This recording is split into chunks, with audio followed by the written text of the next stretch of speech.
Assalamualaikum warahmatullahi wabarakatuh. Halo Sobat Bihal dimanapun Anda berada. Hari ini kita akan bercerita mengenai fungsi pendengaran manusia dikaitkan dengan pendidikan anak sejak dini. Bagaimana menurut Anda? Sejak kapan pendidikan dini itu dimulai? Apakah saat usia 1 bulan? Oh tidak. Atau usia 2 bulan? Atau 3 bulan? Tidak ternyata. Atau mungkin usia 6 bulan? Tentunya tidak. Sebenarnya pendidikan bisa dimulai sejak anak masih dalam kandungan.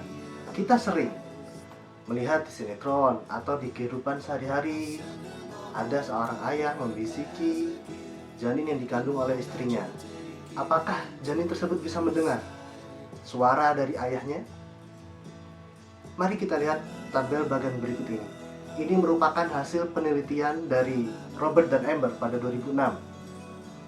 Dari penelitiannya menunjukkan bahwa janin sebenarnya bisa mendengar suara dari luar. Kalau kita lihat di sini pada usia kehamilan 25 minggu, janin bisa mendengar suara dengan frekuensi rendah, yaitu antara 250 sampai 500 Hz, di mana frekuensi rendah ini adalah suara dari laki-laki. Oke, suara dari laki-laki. Nah, jadi benar dong. Kalau misal seorang laki-laki, suami membisiki istrinya yang sedang mengandung, nah, belum tentu benar begitu.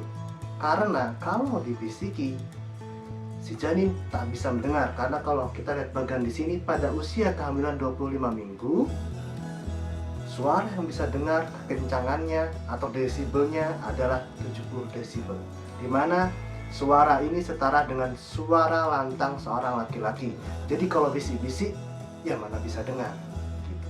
Nah, kemudian seiring bertambahnya usia kehamilan dari janin, maka kita lihat semakin lama frekuensi yang bisa didengar adalah semakin bisa meningkat. Jadi ambang yang tadinya frekuensi rendah, semakin bertambahnya usia kehamilan, frekuensi yang bisa didengar bisa semakin luas, semakin tinggi. Akhirnya frekuensi yang makin tinggi, suara ibu bisa didengar. Dan juga tingkat kekencangan yang bisa didengar, yang tadinya harus kencang, harus lantang, seiring bertambahnya dengan usia kehamilan, maka desibel atau kekencangan suara yang bisa didengar oleh janin semakin menurun, semakin luas angka kekencangan yang bisa didengar oleh janin tersebut.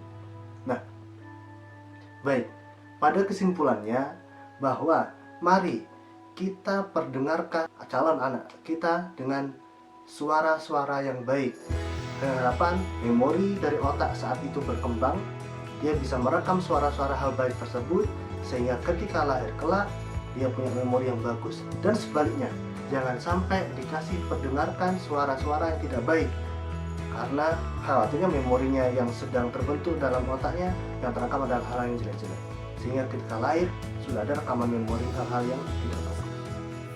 Baik, saya rasa itu yang bisa saya sampaikan. Semoga bermanfaat. Wassalamualaikum warahmatullahi wabarakatuh.